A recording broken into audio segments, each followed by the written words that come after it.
that you otherwise would not have the time to teach. Now tonight I am taking a subject that might be strange to you, because most of your life you have been trained in an atmosphere that would tend to make you believe there was nothing of substance before Christ.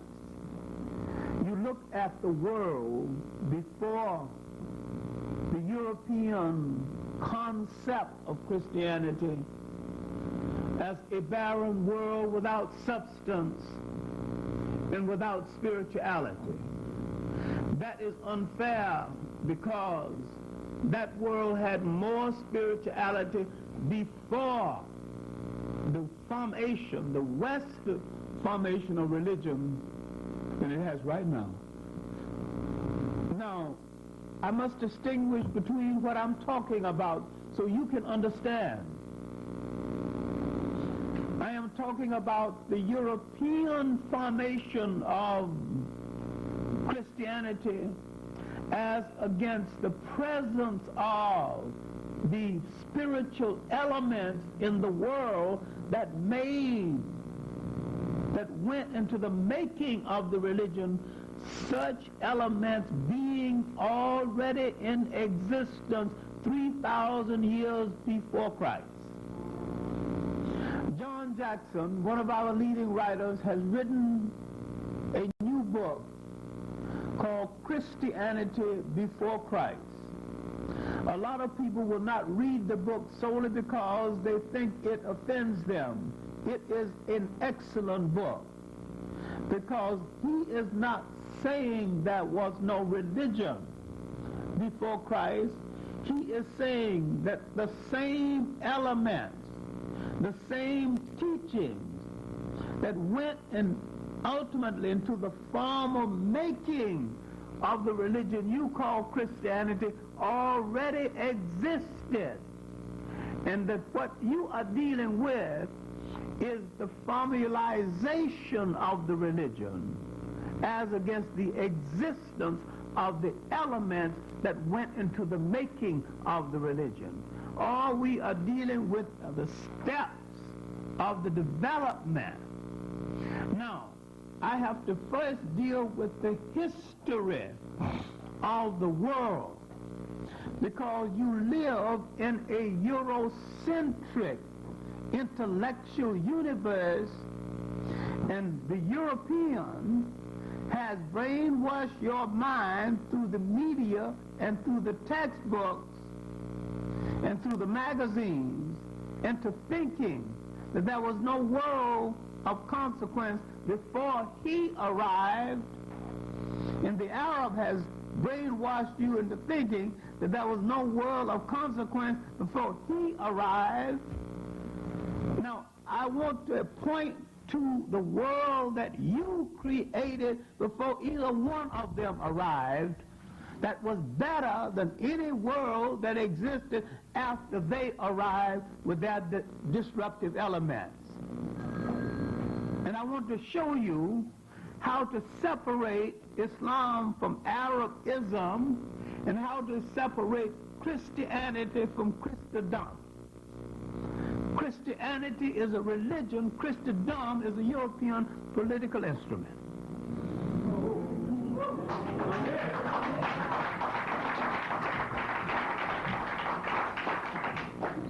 Then I want to get one thing across to you which is difficult.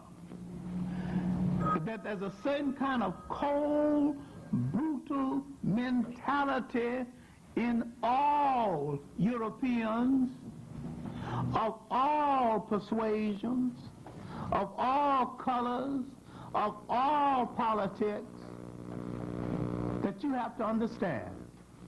They never worship anything. They never adhere to any politics that fail to accommodate their desire to control the world. Religion to you is religion.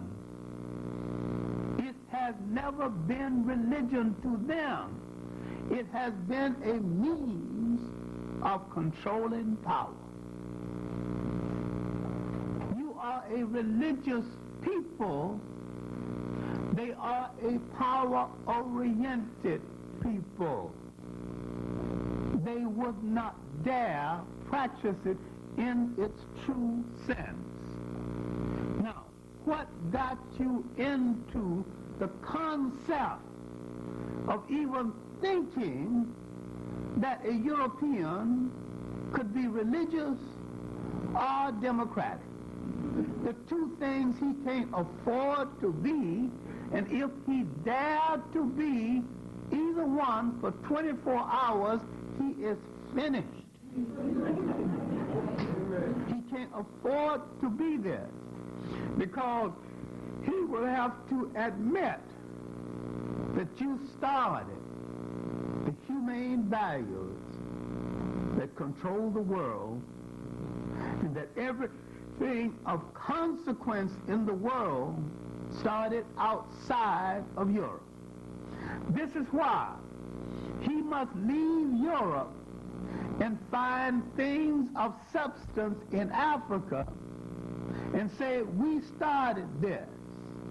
All right, let's see if we can use some logic. For most of the existence of Europe, Europe was an ice cap.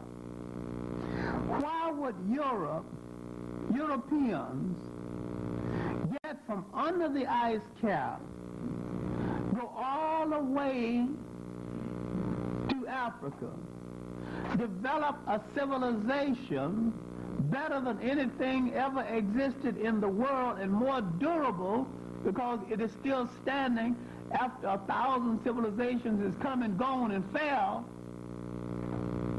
Why would he come from under that ice, find a great civilization, go back under the ice and stay under there for 3,000 years before he built a shoe in Europe or a house with a window?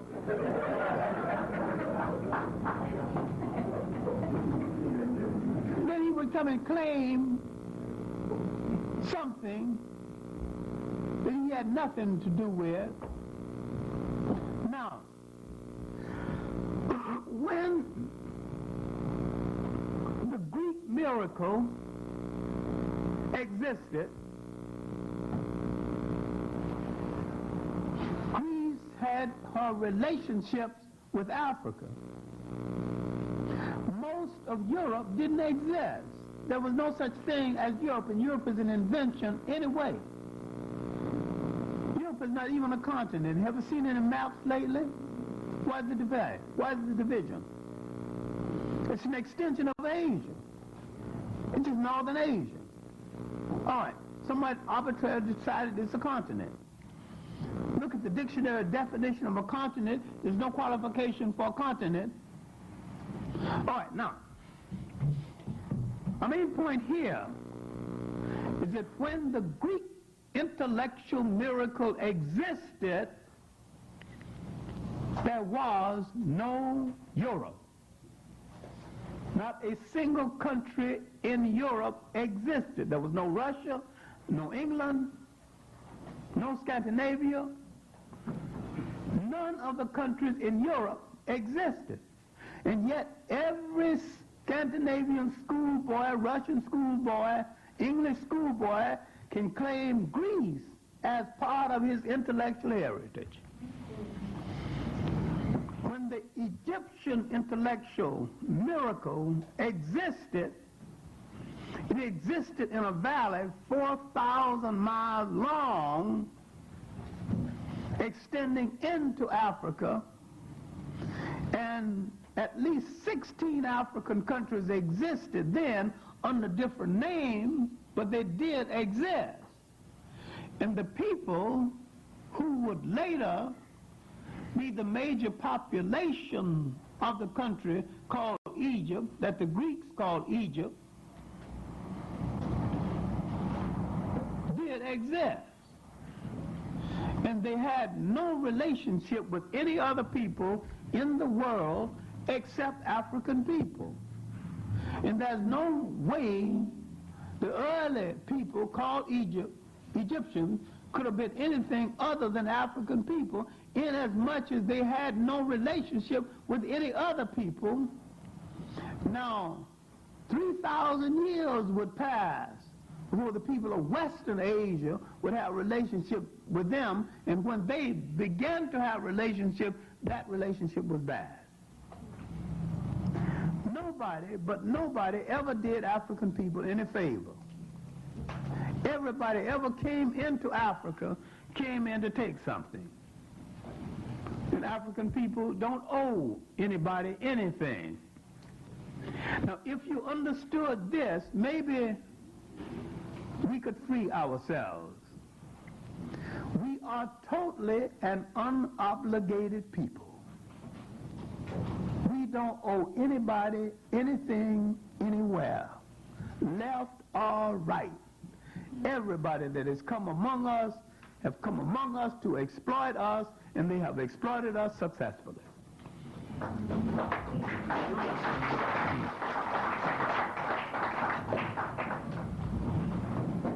Now, let us begin at the beginning, because African people stood alone at the beginning of the world and started humanity, and started